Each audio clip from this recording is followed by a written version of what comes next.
Thank you so much for your love and support. And once again, we are back with another video tutorial. If you are following our channel, so you should consider to watch the post. Here, I will try to explain the things with the help of animation and post so that you can understand it well, or you can remember for the longer period. So now we have already seen about the pod lifecycle. So who can create the pod? So pod can be created with the kubectl. Pod can be created with the deployment. So pod can be created with the deployment, replica set, stateful set, daemon set, cron job, horizontal pod autoscaler, custom controller, and static pod.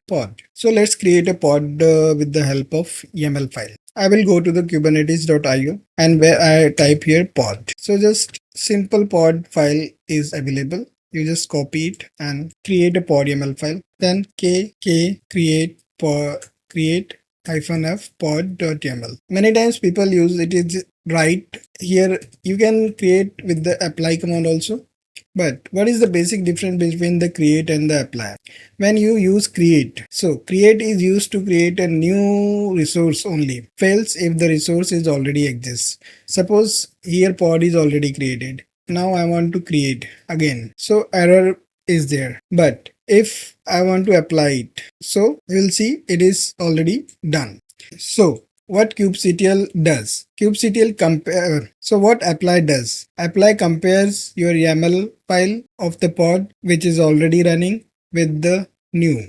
So particular with this case, if annotations are there, it will update the annotations. We'll look the difference between the creation and apply command in detail. So we'll discuss the difference between create and apply command later on also, because it will make a difference little clearer. So what I will do, I will just update this YAML file. I will add the labels and I will again create. You will find this error, just for little, you will find this error. Now I will apply it. So it is configured. So what's the difference? Earlier the label is not there, and this time label is a new thing, so it is applied to that pod. So we'll change the label.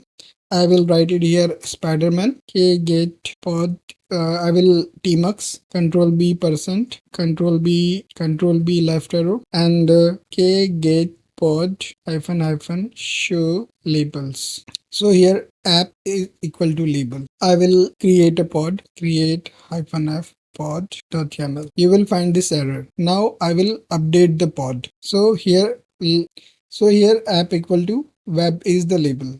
I'll make it little small. So app equal to label. Now I will apply it. So you will find the difference between create and apply. So now the label changed to Spiderman. Means the in apply, it will compare the old with the new one and make changes accordingly. If changes are not possible, it will change the metadata or something. So when we create first time resource, then create. If repeated with the same update, you will apply. For CI/CD and Git operations workflow, you can apply. And if you don't want a accidental update, like here you don't want Spiderman by accident, so you always use a create command, create pod.yaml. So accidental update will not happen and it will give you an error. So pods are ephemeral. What do you mean by ephemeral? If you see a good video, you'll find many girls like me, maybe even better, but you'll never find me.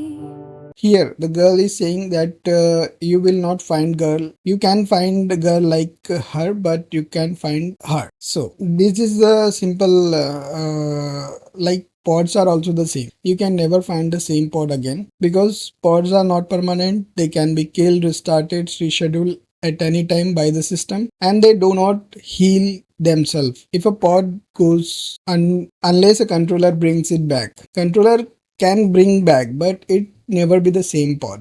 We can use that as simple analogy, that imagine you are at the office cooler. You take a paper cup, fill it, drink water, throw it away. That's done. The paper cup was created quickly, served a short-lived purpose. It isn't reused or remembered. No leftover state, no cleanup, no storage. That exactly the ephemeral pod is. If the pod crashes and come back, it's get a new IP, UID, etc. No guarantee of persistence. Persistent we can do with the help of persistent volume and other ways, but pods are ephemeral in nature. So I will create a short-lived pod for the 10 seconds. So kubectl run test pod image is alpine restart never sleep is equal to 10. So see here in this window the pods are created, pods are in pending state, pod is created running, and after 10 seconds you will see the message here complete gone. So one more way I will just control L K get pod. So here one nginx pod is there, so I will make some files in nginx with logging into the pod and into the container.